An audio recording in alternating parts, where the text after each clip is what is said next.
Hey, deserving listeners, I thought I would answer patron emails. This first email is from an anonymous patron. They write, I have some questions about the psychology of viral videos of people being racist and aggressive, like Amy Cooper, Karens, etc. Do you think some of the people in these videos could be suffering from psychosis of some kind? It seems so illogical to be so blatantly racist and hostile when you know you're being filmed and that the video could be posted online. Also, can we learn anything about systems from how bystanders in the video act? End of email. So first off, I don't like the term Karens. I think it's denigrating to actual good, nice people who are named Karen. I think we can just call them racist boomer ladies or something. Like, I don't think we need to call them Karens. I don't actually like that term at all, because I know people named Karen and they're wonderful, nice people. And imagine if your name became associated with something as horrible as what Karens are being associated with. If you don't know, it's sort of a Reddit thing. Anyway, so then you ask, could some of these people be suffering from psychosis of some kind? Absolutely. This is one of the things that I will frequently think. There's no way to tell. Sometimes some videos seem more like a psychotic behavior, meaning that it comes from a place of psychosis. If you have a delusional disorder of some kind, a thought disorder of some kind, it is common to have persecutory thoughts, meaning that you think people are out to get you, and sometimes those people can be a particular race of person. Sometimes people who have schizophrenia will believe the FBI is out to get them, or aliens are about to get them, or black people are out to get them. These are largely culturally based. It's not like we're born with the idea of the FBI or the fact that black people are scary. So they're often these delusions get latched onto certain cultural notions like racism. So it's not like the person isn't necessarily affected by racism, but yeah, I mean, with these viral videos, someone will be in a parking lot and they'll be filming someone just going off like it's a person of color that is filming. And so what happens if you're not familiar with these viral videos that are on YouTube and Reddit and TikTok and things is someone will be in the parking lot. There'll be an altercation, a verbal altercation of some kind. And then this white person, usually older, and she might start just yelling racial things at the person. And then the person pulls out their phone and starts filming this older white person being racist. And I suspect that a good number of them are not delusional. I imagine most of them are not, because it's not unheard of to have this sort of behavior. But I suspect that some are. So, and there's no way for anyone to know that based on what's happening, right? The person filming wouldn't know, oh, that person is suffering from schizophrenia right now, and I should forgive them of their ranting and raving because 1 minute it's ranting about people of color, and the next minute it's ranting about the CIA, and the next minute it's ranting about, some other thing that is a result of delusions. There's no way for them to know it. There's no way for the internet to know it. The only way to know it would be if a family member came forward and said, by the way, the person that you are making fun of suffers from a psychotic disorder. And by the time someone came forward, I'm sure the internet would have moved on anyway. Now, this isn't to say that we shouldn't out people for being racist. What it illuminates maybe a larger point, which is that we have a problem with racism, and those people.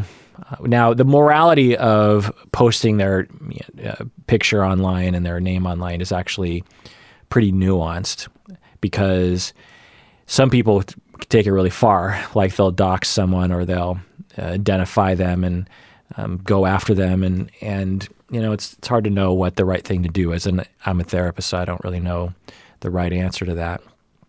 But we also have a problem with a lack of awareness for mental illness and of getting help to people who need it. There are massive crowds of people in our, very wealthy United States, but around the world, who are suffering from things like schizophrenia and are not getting any kind of support or any kind of help because we just don't allocate the tax dollars to fund these kinds of programs. So, so the answer is, do I think some of the people in the videos are suffering from psychosis? Yeah.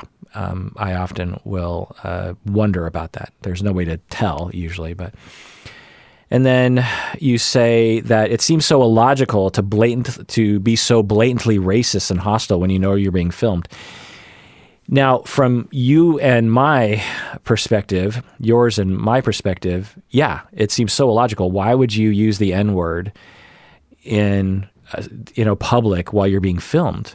Well, one, if you're not psychotic, people come from extremely racist cultural pockets where they believe they are 100% justified. That's one. The other thing that I'll say that's just popped into my head, that I often think more often than psychosis, is PTSD.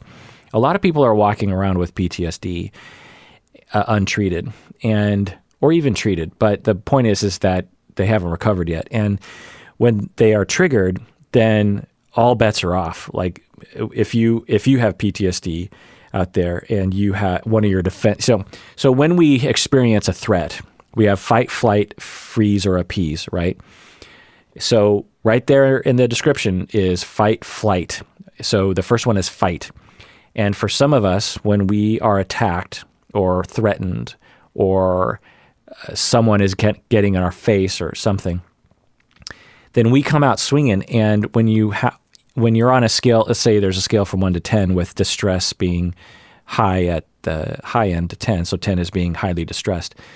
There are people who can go from 1 to 9 within half a second because of their PTSD. And when you're on a 9 of the distress scale and the fight or flight, freeze or appease kicks in and your tendency is to fight, then you might see red and do things and say things that you would never do otherwise. There's also the possibility that some of these people are intoxicated. It doesn't justify it by any means. I mean, I've been intoxicated and I've never said those kinds of things. So it's not like intoxication causes one to say the N-word repeatedly. But I do wonder about how many of these people are suffering from trauma. I've seen enough of these videos that go beyond the Amy Coopers of the world and go towards just people who are having a public freak out. There's actually a subreddit called Public Freakout. And sometimes I wonder how many of these people are suffering from PTSD. I'm not going to say it justifies the reaction, but I am going to say that once those people calm down, if I could talk to them, would they tell me that they suffer from trauma and there was something about the interaction that triggered them and they just went off and they didn't really have any control over their behavior? So that's another thing that comes to mind. The other thing you ask is, can we learn anything about systems from how bystanders in the videos react? And I love this question because, anonymous patron, you're asking about systems theory, which is just fantastic. I don't know the answer to that question, though. Let me think about it for a second. So it's possible to look at it from a number of different angles. One, you always, when you're looking at a system, you want to look at the different components of the system. Like the system of a cell, you want to look at mitochondria and DNA and the cellular wall and RNA and all ATP, all this stuff. I think I'm speaking biology. I'm not sure. But when you look at this system, we have the person, the Amy Coopers of the world, who are ranting and raving and being very racist while they know they're being filmed in broad daylight. Then you have the person filming, who is experiencing the victimization and plans on outing this person on the internet. Then we have us, the viewers, who are viewing this video later on. So this is one way to look at it, is it's a triangulation. So it starts out with and triangulation is a systemic idea. So you have a conflict between two people, Amy Cooper and the fella who was, I believe, bird watching. And you have these two people who are in conflict. And the fella who was bird watching films it and drags us into the conflict, triangulates us as the viewing public into their conflict. And now the anxiety has transferred from between Amy Cooper and the bird watching fella to now between us and Amy Cooper. And is the triangulation functional? Does it actually work to address the conflict? I would say kind of, in a sense, because as a society, we are condemning Amy Cooper and her behavior. I believe she lost her job. If you're not familiar with the story, it's that viral video that was going around where she was in the park walking her dog, and you just have to, if you haven't seen the video, it is something to behold because she, for one, is just yanking her dog by the collar in a very unsettling manner. And she's on the phone with 911. Well, actually, so the other element to this is 911, the 911 phone operator. So she's calling 911 and she's saying, "I'm being attacked by a black man. He's gonna do something to me." And it's clear that the fellow who's bird watching is not doing anything. He's yards away from her and is laughing as he's filming. He's like, "Oh, okay, ma'am. I don't know what you're talking about." And she is putting on this huge act as she's calling 911 saying, "I'm being attacked by a black man. Come now, come now." It is like she's parroting a racist person. So the 911 operator is also being asked to participate in the triangle, which is a frequent thing that people in conflict will do, is they will both individually try to triangulate a third. And so if we looked at the broader system in light of my discussion with the George Floyd protests and then the riots, we might be able to look at this, and it's really just a philosophical choice to do so because there's no hard science to this, is that as a society, we have people who have outmoded ideas about race and outmoded ideas of who is threatening and outmoded ideas of their own privilege and their own entitlement based on culture. Then you have people who are being victimized.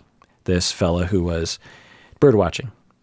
Then you have a society who is collectively examining, shall we say white society, because it's not like BIPOC people need to examine this as much, but you have a whole sea of white Americans who have limited understanding of their own privilege and limited understanding of the different world in which BIPOC people and white people live in.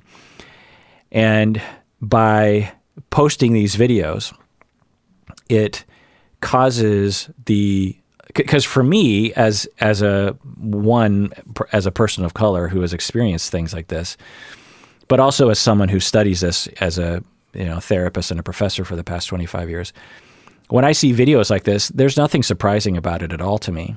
If anything, things have gotten a lot better, probably because people are filming these sorts of things. So these sorts of things have been going on, since the beginning of our nation. So it's not surprising to me when I see this sort of thing. I've had people react to me in that way. But there are a lot of people. So, but I'm not saying I'm better than other people. I'm just saying it's literally my job to study this sort of thing, to read about it, to listen to people, to train people in this way.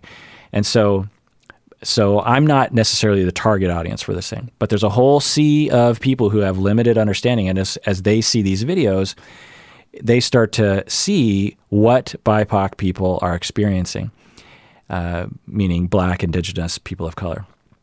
And these, ignorant people are viewing this video and saying like, whoa, that's what Black people have to deal with in our country.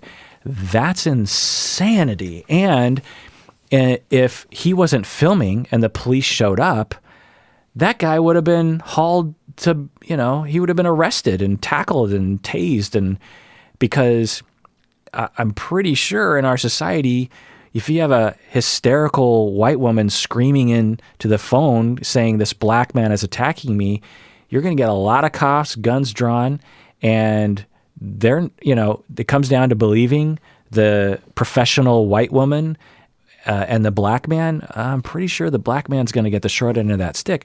And so people are watching this video and saying like, whoa. So now we have this anxiety that was once sort of privately experienced by BIPOC people.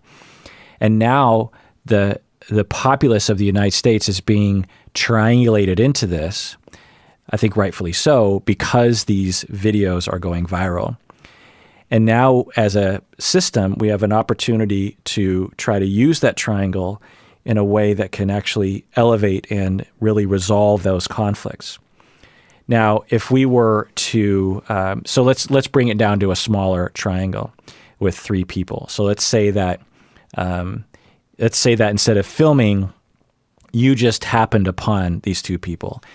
And, well, let's make it more normal, regular, common situation. So let's say that you have 2 friends, and they are in conflict.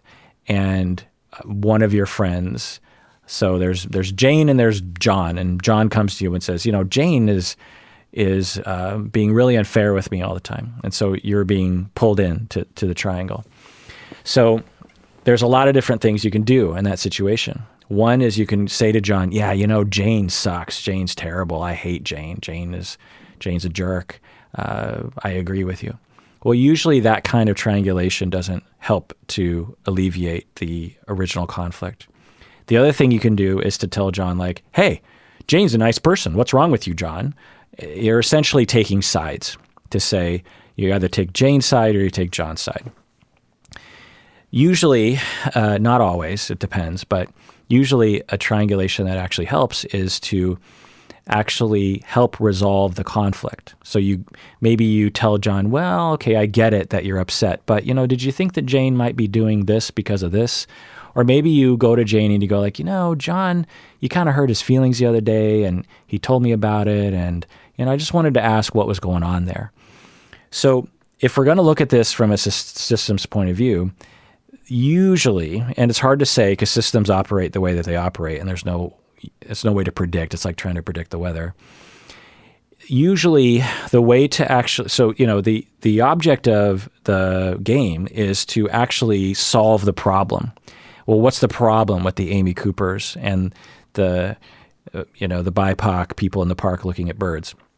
Well, we have a problem with racism. We have a problem of a history of racism. We have a problem of ideas of white supremacy being propagated. And when I say white supremacy, some of you might think, oh, like the KKK. Yes, like the KKK, but really everyone. We have a problem of white supremacy throughout our culture that isn't just relegated to the obvious neo-Nazis of the world. That this notion that white people are better, white supremacy. And we have a problem with that. And it's unfair. And what it does is it limits certain people's ability to life, liberty, and happiness. So that's our problem. Well, when someone films these things and puts it out there, we're being triangulated into that problem.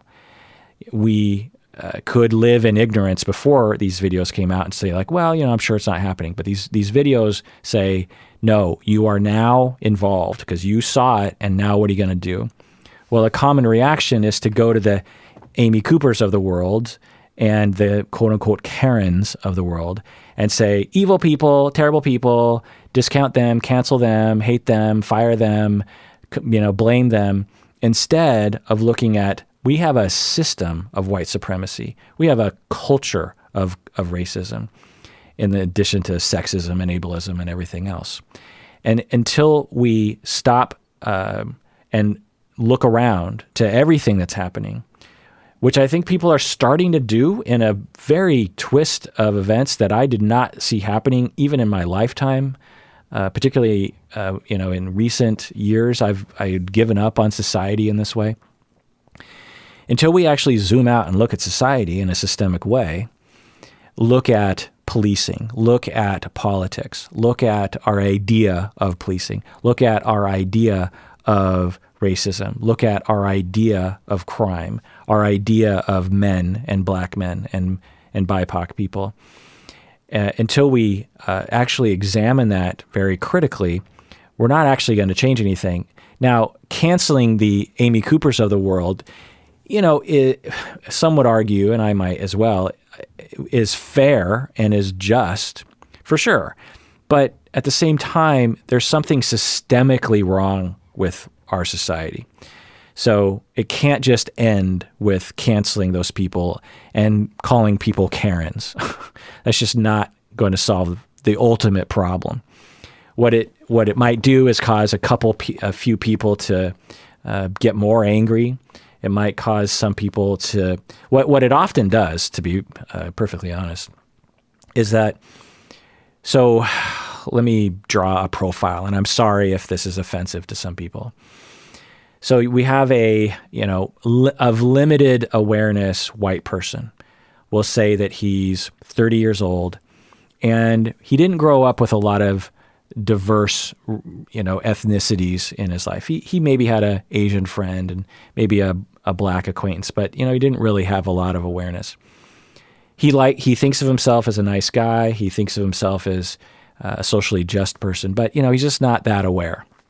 Well, he sees this video of Amy Cooper going off on the person in the park, and he comments on Reddit, or he talks about it at work. Did you see this Amy Cooper? She got fired from her job. She deserves it, and you get upset. But if what that does for a lot of people, because there's a lot of white guilt and there's a lot of white shame for the privilege that they have. If you have any kind of awareness, you should feel bad about your privilege, any kind of privilege you have. I have male privilege shame. I have male privilege guilt. Absolutely. Now, it shouldn't end there. You shouldn't just be like, I'm a terrible person because I have privilege. But the point is that a lot of people are walking around, a lot of white people are walking around with this guilt of like, I'm pretty sure I have enough of an understanding to know that I have a lot of guilt about this. And I don't know what to do about it. What am I supposed to do about it? I don't want to lose my privilege, is what some people will think. Anyway. Okay, so this guy, and he's one particular, I'm not condemning all white people, but he sees this video and he gets upset and he posts about it, and he posts on Facebook or Instagram, and he talks with his friends. And then he walks away feeling like he did something. He did one for racism. He got upset. He had the right attitude. He had the right post. He got some comments and some thumbs up from others that he did the right thing by condemning Amy Cooper and hating this woman. And then you move on with your life, and you don't actually change the broader picture of one's racism, the broader picture of one's entitlement and privilege, the broader picture of systems of power, and voting for politicians that actually address systems of power that have been unjust for literally centuries. So that's part of the issue here, is that if we just react and we don't zoom out, we're at risk of, at the very least, barely moving the arc of history towards justice. Instead of actually saying, okay, why would someone like Amy Cooper and the quote-unquote Karens out there, why would they feel so justified in saying the things that they're saying? Why do they feel like it's so justified that they actually don't mind being filmed in that moment? Again, is it psychosis? Is it PTSD? But for the people who aren't suffering from something, why do they feel so justified even though they're being filmed? That's a very good question, anonymous patron. Why? Did they emerge from the womb with that notion? No. They were taught that. Were they taught that explicitly? No. They were taught that implicitly, sometimes explicitly, but more implicitly through our collective culture. It is a social construction that white people are superior. It is a social construction that BIPOC people are dangerous. It is a social construction that we have constructed ourselves as a collective, that black people don't deserve the things that white people deserve. We have constructed a system that everyone understands that when the cops roll up and there are two people in an altercation, a white woman and a black man, we all understand that the black man is guilty until proven innocent, and the white woman is innocent until proven guilty.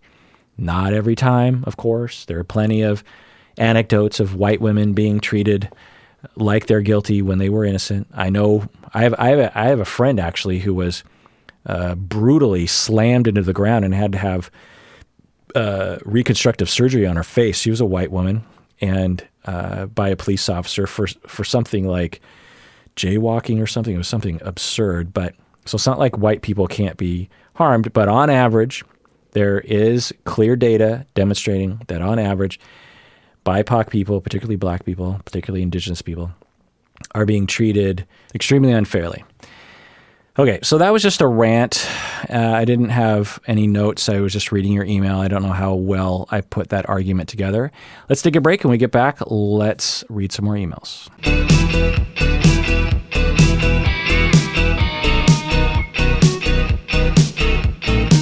All right, we're back from the break. If you haven't become a patron of the podcast, please do so now. Go to patreon.com, become a patron. Also, join us on YouTube Live on Thursdays at 2 o'clock Seattle time. If you're a part of that, you already know about it, but some of you don't. Some of you only listen to the podcast on your phones, and you don't know that on YouTube I do Q&As 2 o'clock on Thursdays, Seattle time. Also, know that on August 8th, I believe, we are doing a 12-hour podcast on YouTube to celebrate our 12th year anniversary doing this podcast. So you can join us for part of it or all of it or whatever. We're going to give out prizes and do trivia and all sorts of fun stuff.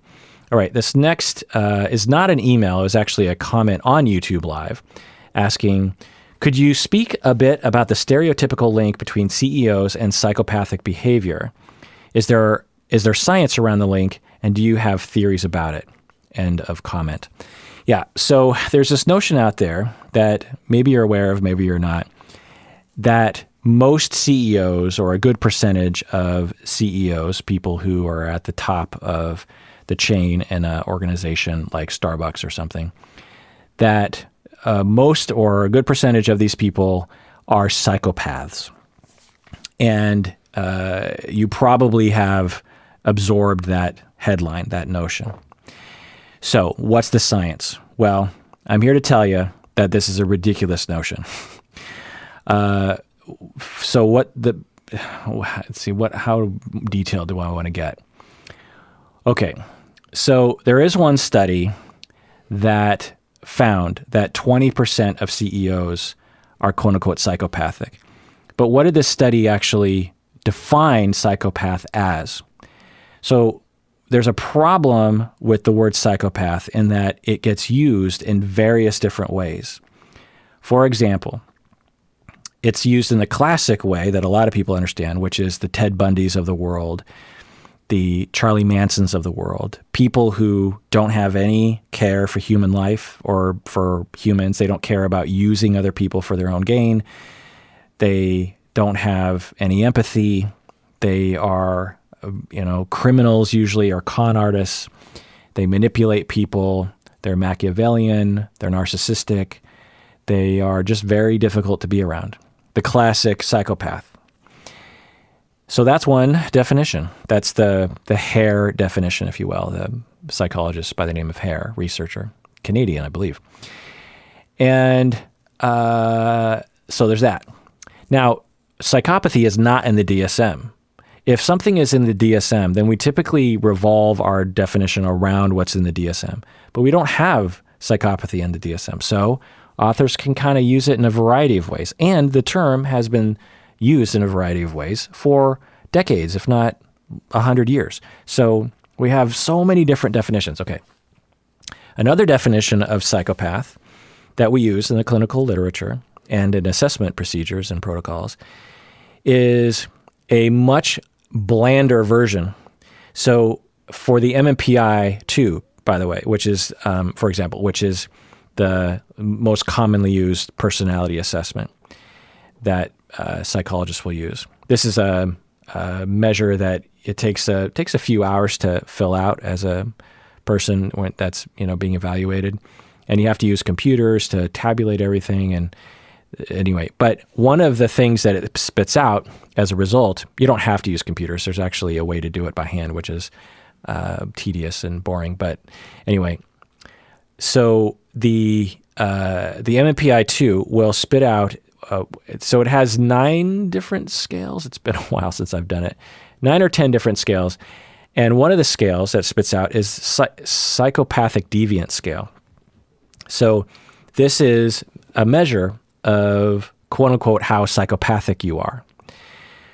Well, therapists, including myself and including Umberto, will actually score kind of high on the psychopathic deviant scale. But what do they mean by psychopathic deviant? Because I'm not a psychopath, but I am according to the MMPI-2. What they mean in personality assessment, psychopathic deviant, it could be the Ted Bundys of the world, because it will capture those people, but it casts a much wider net to include people who have tremendous empathy, but don't really care about conforming to rules and society. So they don't mind breaking the law. Like if no one's looking, they'll run a red light. Or when they were younger, they might have shoplifted more than other people. They might kind of fudge on their taxes a little bit more likely. Now, I will say for the record, I don't fudge on my taxes and I don't ride red lights. But as someone who tests high on psychopath, so some of the items that might cause you to rate higher on the psychopathic deviant scale might be a question like, do you think of yourself as a conformer or as a free thinker? So I would think of myself as a free thinker, and so would Umberto. And so thus, that's one tick in the column of psychopathic deviant. Another one might be if no one's looking, if you come to a stop sign or a stoplight and no one's looking and no one's there, is it okay to run that stoplight? Or would you think it's okay to run that stoplight? Yeah, I'd say yeah.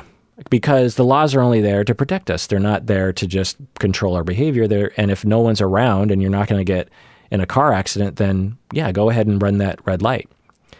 Because why not? I mean, it's not a big deal. That would be a tick in the column of psychopathic deviant. Now, other things that'll be a tick in that column will be: do you use people for your own gain? Do you lack empathy? Do you frequently think about how you're going to screw other people over? These are other aspects of what we would call this broad net of psychopaths. So this all comes back to the CEO thing. The study that found that 20% of CEOs are quote unquote psychopathic, it is including that broader net, which of course makes a lot of sense. To rise to the level of a CEO, you have to be a very free thinker, usually. To be a conformist usually means you don't stick out.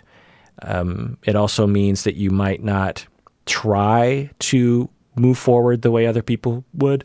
So that's what that study is looking at. But of course, that's not the way it's reported. What's reported is, 20% or most CEOs are psychopaths. But what does the data show when we actually limit ourselves to the hair definition of psychopath, which is what most people think of when they think of psychopath? Well, what we find is that 3% of CEOs are psychopaths. That's very few CEOs. Now, it's a lot higher rate than the general population, which is about 1%. So if you're a CEO, you're 3 times more likely to be a psychopath than if you are not a CEO. That sounds like a lot, but again, when you look at the numbers, that's 3%. Now, there's various different studies looking at various different things, but from my memory anyway, that's the figure. So please, for the love of God, people out there, get it out of your head that CEOs are psychopaths. There's a higher rate of CEOs being psychopaths, but it's still extremely low. So think of the Jeff Bezos of the world, the what's his face from Tesla. It's frequently, they're all psychopaths. Well, according to averages, they have a 3% likelihood of being a psychopath. And they could be. But the mailman can be a psychopath. You could be a psychopath. It's just that psychopaths, or it's just that CEOs are more likely, but still very unlikely in the bigger picture. Anyway, let's go on to another email. All right, this next email is from anonymous patron. They write, how do you reparent yourself when you can't afford therapy? Is it even possible doing it yourself? End of email. So, there's a little bit more that I'll read later, but so she's asking, how do you reparent yourself? And that's referring to having, essentially, the way I might phrase it is how do you have corrective attachment experiences outside of therapy? Because usually therapy is the best way to do that. And can you do it yourself? Yeah, the answer is yes, absolutely. I mean, what did people do before there was therapy? Well, the things that you can do is have earned security. So you want to have secure relationships with people. Now, a therapist, if they're trained right, knows how to engineer that relationship so it can be a corrective attachment experience for you. The general public isn't usually as aware of that. And so even if you find someone who can give you that secure attachment, they might not know how to do it well enough for you. Or it might be so slow that it takes a long time for it to really sink in. Therapy can be very accelerated because it can be very focused on transference, countertransference. But you can absolutely do that. You can, if you have a relative or a friend or a spouse or an animal that you really bond with, these can be corrective attachment experiences. For example, if you were traumatized and made to feel worthless, and you have a dog, and every time you come home from work, the dog's there loving you and wants to be with you and doesn't want to be with anyone else, that's a corrective experience, or it very, very well can be. So you can have corrective attachment experiences with non-therapists, absolutely. And a good therapy will involve that recommendation. Like, okay, who else are you having corrective attachment experiences with besides me as the therapist? And you even ask, is it even possible doing it by yourself? And that answer is also true. You can do it by yourself. You don't need to have other people to have corrective attachment experiences, because we as complex thinkers, as humans, we can imagine, we can see ourselves, right? We can be conscious of our own selves or parts of ourselves. So let's say that inside of you is a very hurt, scared little girl. And you, as you now, take care of that hurt little scared girl. And you tell that scared girl that she is justified in being scared, but that you're here to help her. Well, that can also be a corrective attachment experience. That's just you talking to you. So yeah, there's a lot of things you can do, and you're, emailing from a place where I think it's hard to get therapy, or even hard to get a therapist that even does this kind of work. So yeah, earn security. Absolutely. It's harder to do. And if you suffer from any kind of other condition, like say you have a personality disorder intermixed in there, it can be really hard to do this kind of thing because your defenses might push people away and might make it really hard to engineer corrective attachment experiences with people who don't really understand why you're reacting the way that you do. For example, when someone comes to me with histrionic or borderline or narcissistic, they have tried to have secure relationships in their life, but have had a really hard time with that. And it takes someone like me who really understands personality disorders and can interpret their behavior accurately to actually have a relationship that sustains beyond the first few phases. But it absolutely can be done, and you didn't mention anything about those complications. I want to go on with your email here because it just breaks my heart, and also is a little funny, comedic. You say, if you don't mind me sharing something with you, I live in Indonesia. So the live Q&A questions on YouTube are the oddest hour for me. When it's 2 p.m. in Seattle, it's 4 a.m. where I live, and I actually set my alarm so that I can wake up early in the morning and watch the Q&A on YouTube. I typed my questions, the same as here, but I fell back to sleep with your voice in the background.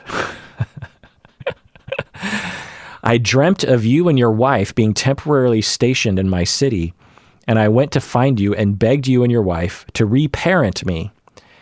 I was telling both of you that I can cook, clean, and do laundry in payment. That's the part that really breaks my heart. Both of you accepted, and I was happy until I got yelled at and accused of stealing things from you. I was so scared, and I ran away. I'm not accusing you and your wife of this behavior, and I think both of you are one of the loveliest people on earth. It's just hilarious how I desperately want to have a healthy parents or even the support of a good therapist like you that I dreamt of you. I hope you don't get offended by me sharing this. I thought it's funny. I thought it was a funny story to share. Yeah, it's a very funny story to share, but it also just breaks my heart. I mean, to think about you in Indonesia, setting your alarm at 4 a.m. so you can listen to me yammer. And by the way, the live sessions are recorded usually. I usually leave them up for at least a day. But you actually wanted to ask me a question. Well, you got the question through to me, and hopefully my voice didn't put you to sleep. But the part that just breaks my heart is you beg me and my wife to reparent you, and you say that you'll cook, clean, and do laundry in payment. I mean, that is just heartbreaking. That, I'm not going to turn that down necessarily. I'm just joking. Depending on how well you cook, because I love food. I don't necessarily need people to clean or do the laundry. I actually don't mind doing my own laundry. But anyway, it just breaks my heart that you are in need and deserve to have a secure attachment with a therapist, and you can't afford it. It is just a crime on humanity that we live in a world that is true. It's just terrible. And I'm sure that if someone ran the numbers, if we reallocated all of our money from war and over-policing or whatever, we could pay for everyone to go to therapy. I don't know if that's true, but at least open the door for a lot of people. And yet, here we are, where someone is dreaming about a therapist that lives halfway across the world and begging them in their dream to give them the therapy that they deserve. It's just heartbreaking. And if you have a heart, and I know you do because you listen to this podcast, please raise awareness of this. Vote for it. If you live in the United States, vote for politicians who are aware of the injustices that happen in other countries. I mean, it's really bizarre how narrowly focused our care of other humans are, at least in the United States. We care about us. Well, what about everyone else? You cross the border instantly, don't care. All those people can suffer. I don't even know what's happening across the border, particularly around the world. Yeah, who cares? Let's just focus on us. It's just a terrible, terrible, immoral way to live. And I don't know the answer to it, of course, but I'm just really sorry you're going through that. Now, there are people in the United States that are identifying with you that they too can't afford therapy or don't have access to the right sort of therapy. It's a terrible state of affairs, just terrible. But to answer your question, yes, you can have corrective attachment experiences with significant people in your life if you engineer them right. You also have to interpret it well, which is something that I, as a therapist, often will work with people on, meaning that if you have relational traumas and you go into a secure relationship, you might distrust it even though it's not justified to distrust it. And when you distrust it, when it's not justified, you don't interpret it as a secure attachment because you're very suspicious and very wary. Now, I'm not saying you're supposed to trust everyone. By no means that's true. But a lot of what I do with clients who have relational traumas is helping them to see, like, well, that person that they did that thing, it might not be evidence that they're not trustworthy. It might just be evidence that they were triggered in some way. So maybe if you had a different point of view about what happened with that person, maybe that would help you to, one, just sustain that relationship, and two, interpret it in a way that really is reparative. Because if your perspective is that other people suck and other people are terrible, any bad thing that happens between you and other people will just be like, yep, everyone's terrible. And then it's hard to have any kind of earned security because of the defenses that kick in to prevent the relationship from even developing. Anyway, let's go on to another email. All right, this next email is from anonymous patron. They write, I'm wondering what your thoughts are on polyamory being the result of attachment issues. I ask this because I consider myself a poly-friendly therapist. Many other clinicians that I talk to will tell me that polyamory is always related to attachment issues or that they see it as a strong correlation. End of email. So if you're not familiar with polyamory, in short, it is having a recognition, so there's different aspects to it. There's the lifestyle and then there's the identity. So you can live a polyamorous lifestyle, meaning that you have a number of romantic sexual relationships, or you're involved with someone who has a number of romantic and sexual relationships going at the same time. These can be casual relationships or marriage and having kids with them. So that's a lifestyle. But you can also identify as a polyamorous person, meaning that you believe that you were born with a disposition that is geared towards polyamory as opposed to monogamy, meaning that it's really hard for you to love only one person and to live with that person the rest of your life. That for you, you want to have multiple loves going at the same time. So now, for those of you who aren't familiar with this community, there's a pretty robust community in Seattle, and it's growing around the world. It comes across to a lot of people who don't know about this. It sounds slutty, or it sounds like just a bunch of men who want to have sex with a lot of people, and it's not that at all. Polyamorous people are some of the most mature, ethical, good communicator people that I've ever met. They can be terrible people too, but the people I've worked with, there's certain principles in the polyamorous community that are just very healthy. This notion of being very upfront with your partners and asking for what you want and listening to each other and not forcing polyamory on anybody and trying to help everyone have the life that they want to live. Optimally, two polyamorous people will meet and be involved with each other. Sometimes, though, you get a monogamous person, a monogamous-oriented person who is in a relationship with a polyamorous person. And the polyamorous person doesn't know they're poly at first until they're in a long-term relationship with someone, and suddenly they start saying, you know what, I really want to be involved with other people, but I also don't want to leave my current partner. I want both. And a lot of problems emerge from that because our society doesn't really support polyamory, so the people will end up cheating or maybe even breaking up the relationship when a polyamory solution might have actually really solved the problem. So that's it in a nutshell. I could go on and on. But the point is that you're a poly-friendly therapist and you're talking to other clinicians who are saying that polyamory is always related to attachment issues or are strong correlations of it. That is not supported by the science, and it's absurd on its face. It's like saying that gay people have attachment issues or all trans people have some kind of pathology that causes them to be trans, or that asexual people are all trauma survivors, and that's why they're asexual. It's clear from the data that some people are just asexual because that's how they are, and some people are polyamorous.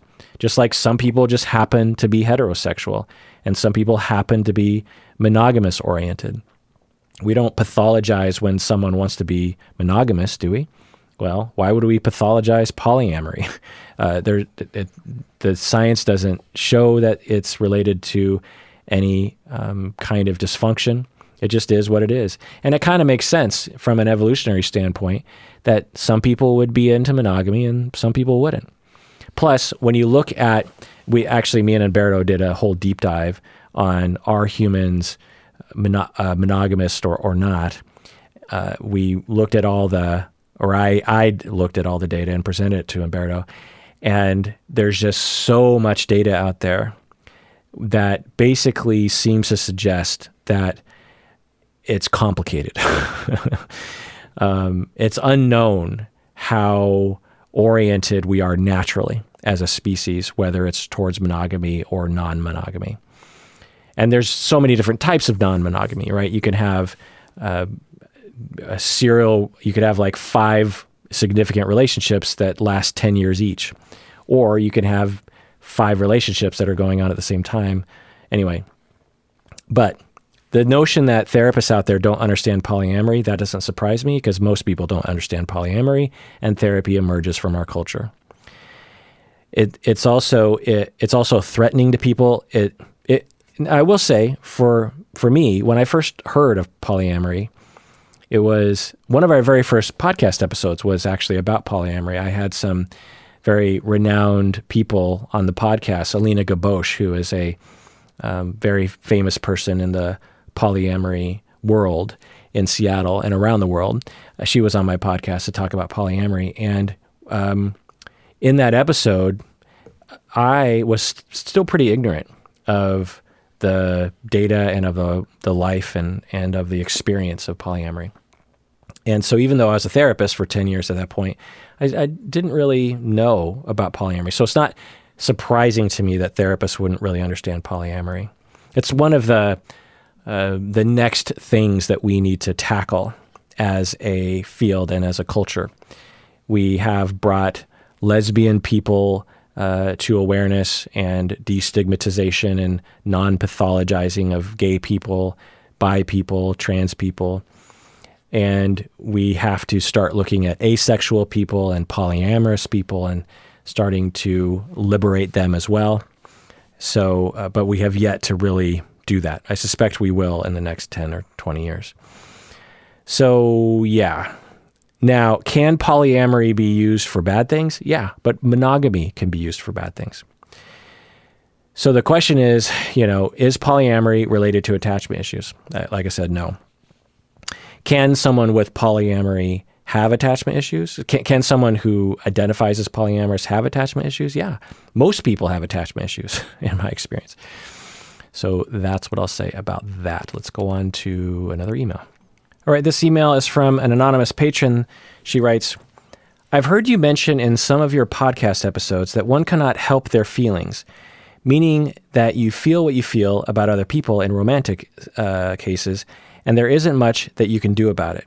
So, if I always develop strong feelings for avoidant and narcissistic men who I know are bad for me, what can I do to stop crushing on such people when I believe it is because of who raised me? I don't want to keep falling in love with people who are emotionally unavailable and who exhibit red flags for future heartbreak and turmoil. End of email. So this is a very common question that I get, and it's actually something of a problem in my field. I actually was talking with someone recently that was providing a training that was very much in line with the narrative that you have right here. So what is that narrative? Well, that narrative that a lot of people have is, and if you actually watch my reaction videos on YouTube, I don't know if you do, but Darcy actually exhibits this narrative of, why do I keep choosing these horrible, narcissistic, terrible men to fall in love with? I need to pick a better man because I deserve that. Well, what that denies is the systemic point of view, which is that, yeah, the other person that you were involved with had some personality problems, but you probably have personality problems too. And the way that your personality problems came together created the heartbreak and turmoil for both people. There's this narrative that goes, so that's my narrative. It's not always true, of course, because I'd have to do case-by-case basis, but a lot of people are walking around with this narrative that all of their past boyfriends or girlfriends were these terrible human beings, psycho, narcissistic, avoidant, borderline, crazy, into themselves, self-centered. And although you could make a case for that, it's also very possible that you had issues that triggered them and they triggered you. You simultaneously triggered each other to have your traumas touched upon such that you both came out in fight or flight, freeze or appease modes, and the turmoil and the heartbreak occurred. So that's one thing to look at, is that, so you might be thinking, so you're thinking to yourself, anonymous patron, the next person I have a crush on is likely to be an avoidant, narcissistic man who resembles my father. And I want to be with him, but I see so many red flags, and I've been down this road so many times. How do I stop being attracted to these terrible men? Well, that's one way to look at it. Another way to look at it is you're attracted to who you're attracted to. And once you get involved with these men, how do you prevent the two of you triggering each other's traumas? Because you know that avoidant and narcissistic people got that way because of traumas. And you also know that the reason why you're attracted to these people is because of your relational trauma. So you're both two relationally traumatized people that are extremely likely to trigger each other, which is extremely likely to result in fight or flight, freeze or appease, which is extremely and unchecked and unhelped by a couples therapist or an individual therapist, is very likely to spin out of control. So that's one thing. And I see a lot of people on the internet talking about the more simple, I think, destructive question of how do you avoid narcissistic men? When really the question should be, once you start to see narcissism in your partner, what are you doing as a couple to stop triggering each other? How are you going to stop triggering him to be narcissistic? And how is he going to stop triggering you to do whatever it is that you're doing? Now, I don't want to blame the victim here. It's very possible that you, anonymous patron, have been in abusive relationships in the past where these men have done deplorable things to you that have nothing to do with what you did, or at the very least is completely unjustified. So I don't know what you're talking. I don't know the range of things we're talking about, but that's just another thing to think about. If you're aware of my reaction videos to Darcy on 90 Day Fiancé, with Jesse and Tom both seemed to love her. It's hard to know. These are reality TV shows. And with Jesse, they both had relational traumas as far as I could tell. Tom's were less noticeable, but it was pretty clear to me that they were all triggering each other. Anyway, I won't go into it because many of you listeners don't watch that show. But so what are the other things you can do? Well, number one is awareness, is become aware of your own relational traumas and how they manifest. So that will help. And usually that requires a lot of therapy. The other thing to do is to heal. So the more you heal, anonymous patron, from your relational traumas growing up with your avoidant and narcissistic family member, the more likely you are to not be attracted to these sorts of people. Maybe, but that's often what happens. The other question to ask yourself in the awareness camp is, when you're attracted to avoidant narcissistic men as you're identifying them, what need do you think you're trying to fulfill with these sorts of men? Because in all likelihood, there's something about them that represents a fulfillment of some need. And just shooting in the dark, because I don't know you, but a woman who's attracted to an avoidant and narcissistic man might have low self-esteem and might be looking for a partner who has high self-esteem, someone that they can kind of lean on, someone they can depend on. An avoidant, strong-seeming, independent, narcissistic man who, doesn't question, doesn't second-guess what they're doing, whereas I feel very meek and weak and sad and pathetic, and I need someone like that to depend on because I feel unsafe and incompetent a lot of the times, and I just really want someone that I can go to that will be there and be strong. And I feel very needy, and I don't want to be with someone who's very needy, because you can't have two needy people in a relationship. Whatever it is that you're saying to yourself, and it could be subconscious, it could be conscious. So that's another angle of looking at your awareness. What is it about these, as you call them, avoidant narcissistic men? What is it about them that is attractive to you? Because it's not sexually attractive. It's not like, ooh, narcissistic men, I'm sexually turned on. When we're romantically attracted to someone, we have a lot of needs that get poured into that. A lot of our needs, a lot of our unmet needs get poured into this, the vision or the crush, what it could represent to you. And if you know what that need is, then maybe that points to certain schemas that if you were to really challenge in your own mind and heal from, then you also wouldn't be attracted or have crushes on these sorts of people anymore. Hard to say, but I've seen it happen. I have seen people who have a pattern of being attracted to quote unquote destructive people.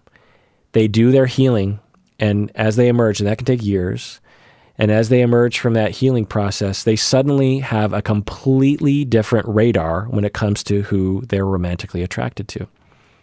And the same person that they were attracted to at the age of 22, they would never be attracted to at the age of 35, having gone through a lot of therapy. I've seen that happen. It works. I don't know if it'll work for you, an honest patron, but I've seen it work. All right. Well, that does it for that episode of Psychology in Seattle, in which I answer a bunch of questions. It was all over the map. Let me know what you think. You go to the Psychology in Seattle podcast, click on the Contact Us page, and you can email me directly there. Also, I've been getting a lot of emails lately, so I probably won't be able to get to everyone's emailed questions. I am sorry about that. It bums me out. For the people that I know kind of well, sort of the super fans, if you will, I'm much more likely to sort of bump your question up by the way, because it's all about those relationships. Honestly, if I had it my way, I would have 10,000 hours in a week, and I would be able to answer everyone's questions, and I would be able to do every single deep dive I want to do, and every single reaction video I want to do. It really is one of those things that bums me out. When I think about it, it's like, well, I'm 49, how many years do I have left on the planet? God damn it, I'm not going to be able to do everything I want to do with this podcast by the time I die. Now, some of you might be thinking, well, Kirk, you put out like several episodes a week and da-da-da, like slow down. Well, I get it, but this is me. Like I love doing this kind of thing, and I learn so much when I investigate and research, and it's just very gratifying to me. So anyway, point is that go ahead and email me. I'm not sure if I'm going to be I'm going to be able to answer your questions. What's the final word today? Well, the final word is we're heading back into a coronavirus uptick, and things are locking down again, and politics and, racial injustice is becoming people are becoming more aware of it, which is a good thing.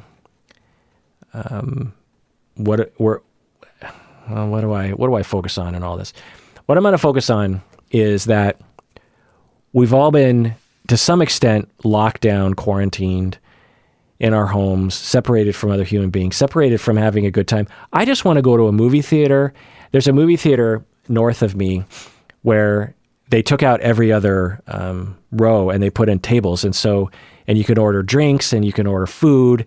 And me and my wife, that is our date night. We go to Cinnabar in Montlake and we have our popcorn and our pizza and my burger and fries and her margarita and my wine or whatever I'm drinking. And we watch the new blockbuster coming out, and it's just a wonderful time. And among all the other things, being able to hug my mother. And it looks like we're going to be in this for a lot longer. And it is just a bummer, right? It just sucks. And we're all in this together. Now, some people around the world are like, hey, we're doing okay because the virus is done spreading. And good for you. You probably live in a country that has a sane government and a sane response as a society to this sort of thing. America does not. The United States has not had a sane response and does not have clear, strong, science-based leadership around this issue.